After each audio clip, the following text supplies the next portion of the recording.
Olá! Bem-vindos a mais uma conversa aqui no nosso espaço, onde a gente busca descomplicar temas importantes da gestão pública. Hoje, o foco é numa figura que ganhou bastante destaque com a nova lei de licitações, a 14.133, o fiscal de contrato. Exato, uma figura fundamental. Fundamental, né? E por que a gente resolveu falar sobre isso? Bom, porque é na execução do contrato que o dinheiro público vira, ou deveria vir, né? Serviço, obra, benefício real para a sociedade. Uhum. E olha, não são poucos os apontamentos de tribunais de contas mostrando que essa fase, a execução, muitas vezes é onde a coisa aperta, onde tem fragilidade. Pois é, historicamente é um ponto sensível mesmo. Para nossa análise de hoje, a gente está se baseando muito no conteúdo do módulo 3 do curso Nova Lei de Licitações e Contratos para Gestores. Então vamos lá. O que realmente mudou para esse fiscal com a nova lei? Qual o peso estratégico dele agora? Ótima pergunta para começar. Antes de tudo, acho importante a gente ter em mente que fiscalizar contrato não é assim, uma opção, uma formalidade. É um dever da administração. Isso vem lá dos princípios básicos, né? Princípio republicano, moralidade, legalidade.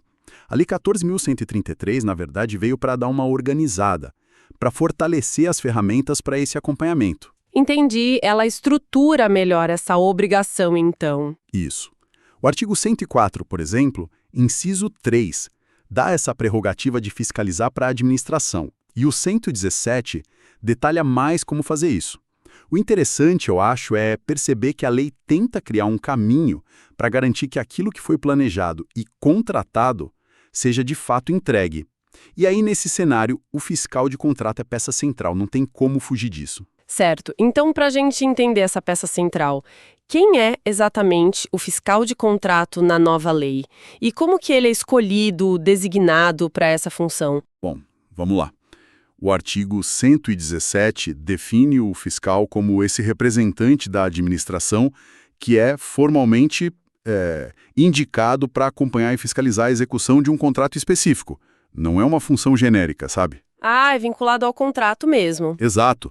E a designação é um ato formal, a autoridade competente do órgão vai lá e indica um ou mais fiscais.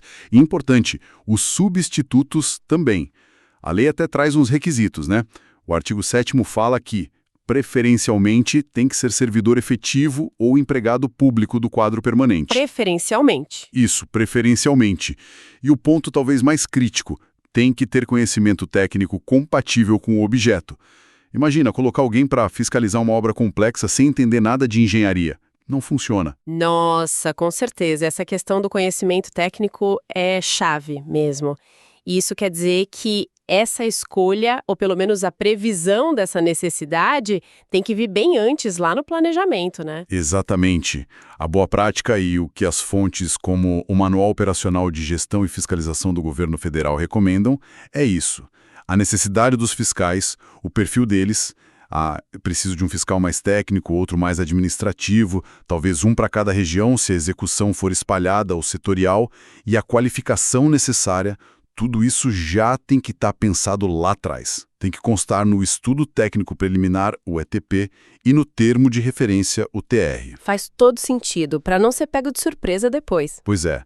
A lei também fala que pode ser uma comissão de servidores, o que ajuda em contratos maiores, mais complexos. E tem uma coisa interessante no 117. A administração pode contratar terceiros para ajudar o fiscal. Contratar ajuda externa. Sim, para dar suporte técnico, sabe? Para subsidiar o fiscal com informação especializada. Porque nem sempre o órgão tem toda a expertise necessária ali dentro. Entendi. Mostra uma preocupação real com a qualidade da fiscalização, né? Ter gente capacitada olhando. Ok, então, uma vez que essa pessoa ou equipe está designada, o que ela faz no dia a dia? Quais são as tarefas, as responsabilidades principais? Olha, a responsabilidade número 1 está lá no parágrafo 1º do artigo 117.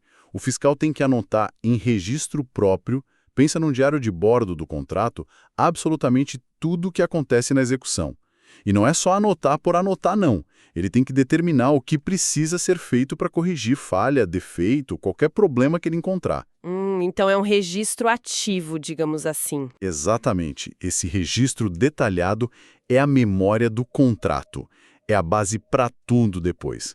Para liberar pagamento, para aplicar multa se precisar, para gerenciar risco e, muito importante, para aprender para o próximo contrato. Lição aprendida mesmo. E se a coisa fica mais complicada, fora da alçada dele? Aí, o parágrafo 2º diz que ele tem o dever de comunicar ao superior. Olha, aconteceu isso aqui, precisa de uma decisão que eu não posso tomar. E ele não está sozinho, né? O parágrafo 3º garante que ele vai ter apoio do jurídico e do controle interno do órgão. Entendi. E essa atuação do fiscal, ela se divide em tipos diferentes? Você mencionou fiscal técnico, administrativo. Como isso funciona na prática? Sim, a atuação pode ter focos diferentes.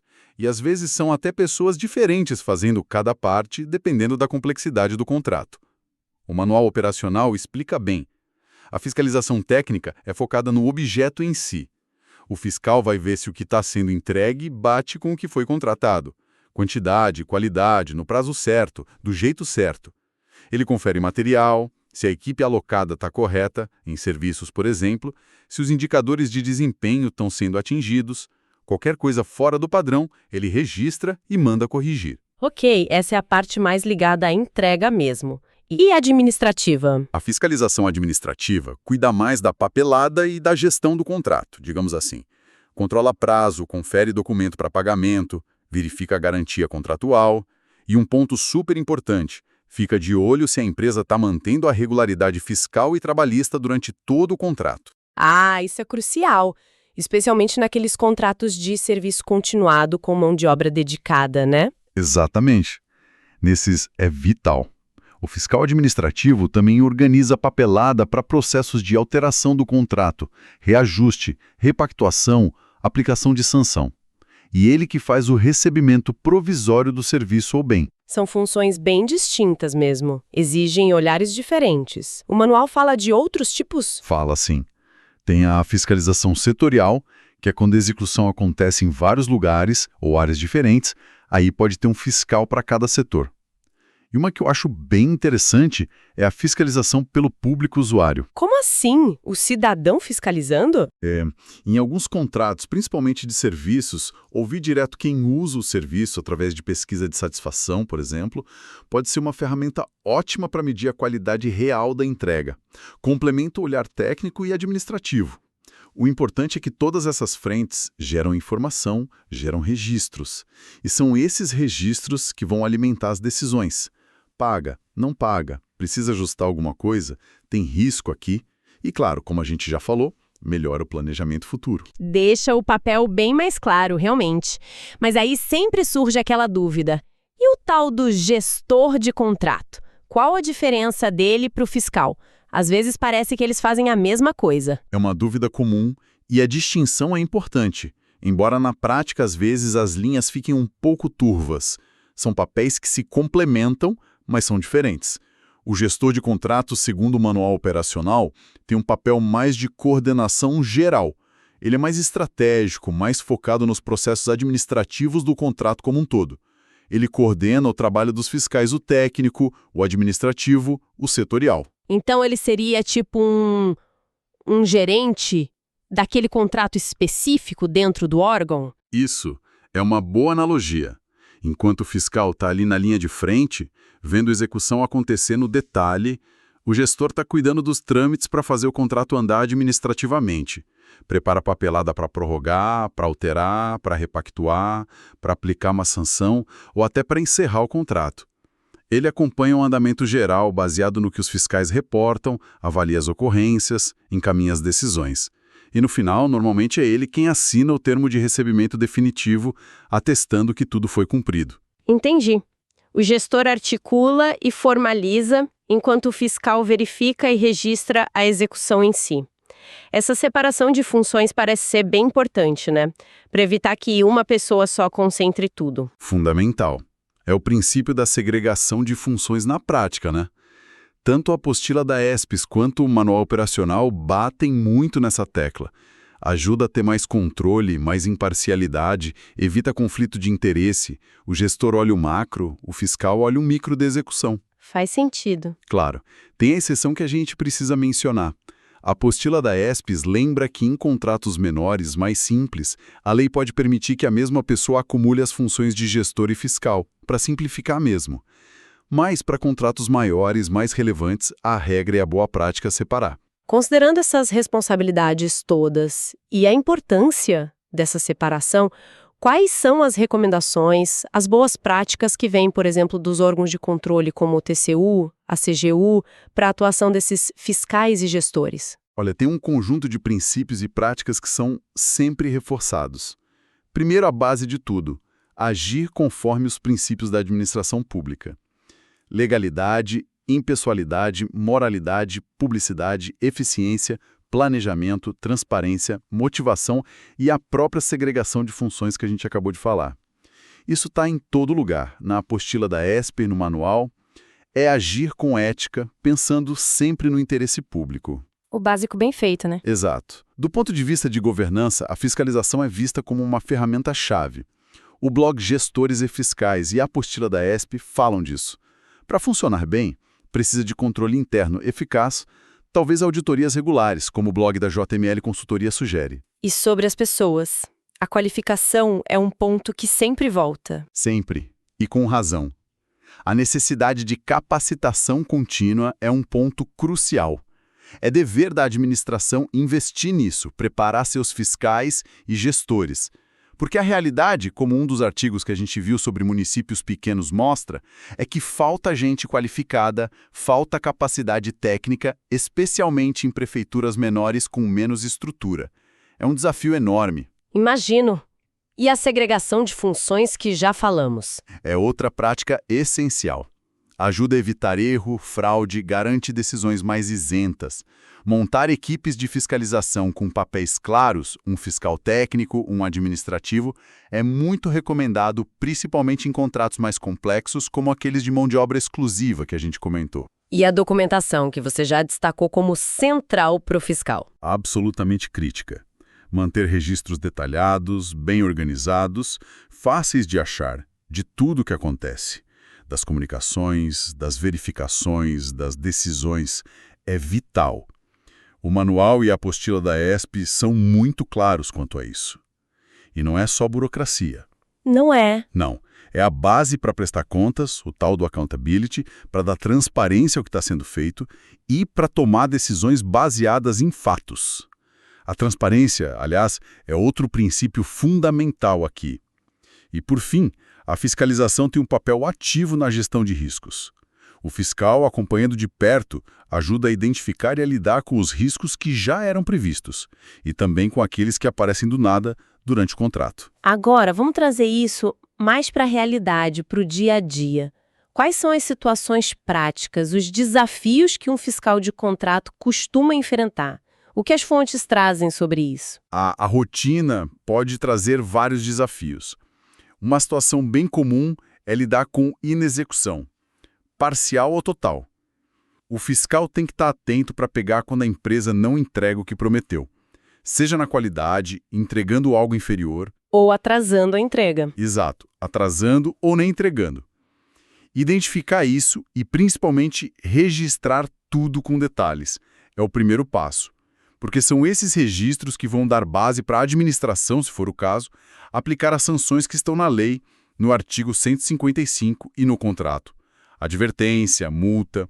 O artigo do blog da JML fala sobre isso. E além da entrega do produto ou serviço, o que mais ele verifica no dia a dia? Outra tarefa constante é conferir se a empresa mantém as condições de habilitação durante todo o contrato. Aquela regularidade fiscal, trabalhista, que o manual operacional exige. Tem que checar periodicamente. O fiscal também vive aquela tensão natural entre o que está no papel, no contrato, no TR, e o que está acontecendo na prática. Ele tem que usar os critérios de medição de qualidade que foram definidos para avaliar isso de forma objetiva. Não é eu acho que tá bom. É tá bom de acordo com o critério X. E a comunicação com a empresa? Fundamental. A interação com o preposto da empresa, que é o representante oficial da contratada, faz parte da rotina. Para resolver probleminhas do dia a dia, pedir informação, fazer uma notificação formal. E, de novo, tudo registrado. Imagino que em situações mais complexas, tipo precisar mudar o contrato, o papel dele fica ainda mais pesado. Com certeza. O fiscal é peça-chave na instrução dos processos administrativos mais complexos. Precisa fazer um aditivo para aumentar ou diminuir o serviço, precisa analisar um pedido de reajuste, de repactuação ou de reequilíbrio econômico-financeiro. É o fiscal ou a equipe de fiscalização que vai lá, coleta os dados da execução, vê se o pedido faz sentido e dá toda a informação técnica e factual para o gestor e para a autoridade competente decidirem. É muita responsabilidade. Muita.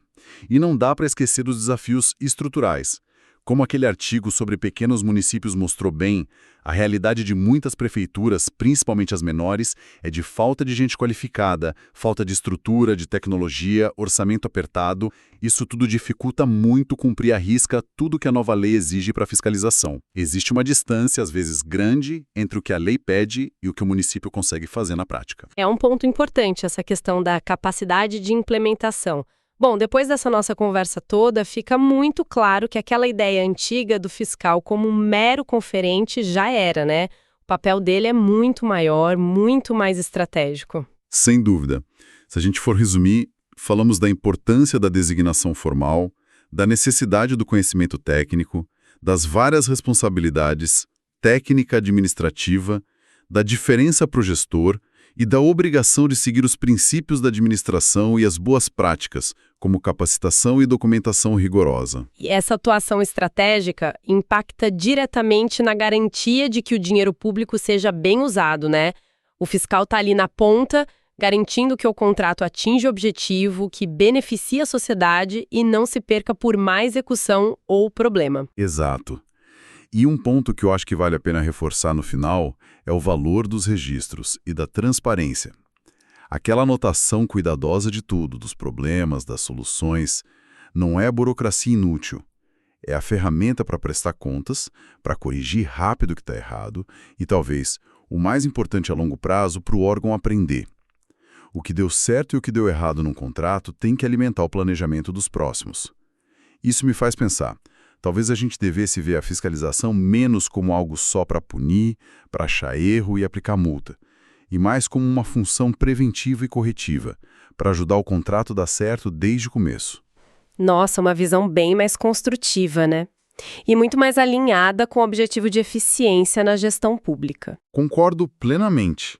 Uma fiscalização feita com cuidado, com competência, com atenção aos detalhes e, principalmente, com compromisso com o interesse público, tem um poder de transformação enorme. Ajuda diretamente na eficiência, na integridade, na efetividade do gasto público. É um trabalho de muita responsabilidade, mas que pode trazer um impacto muito positivo. Excelente ponto para a gente fechar. E para quem nos ouviu hoje, fica a reflexão. Pensando na nossa realidade, no nosso órgão, na nossa cidade, como que a gente pode fortalecer de verdade a atuação dos fiscais de contrato? Que tipo de apoio em treinamento, ferramenta, estrutura ou até reconhecimento faria a diferença para esses profissionais conseguirem fazer esse trabalho tão crucial com mais segurança e mais efetividade? Fica aí a questão para a gente pensar. Muito obrigada por essa conversa, foi muito esclarecedora. E eu que agradeço a oportunidade.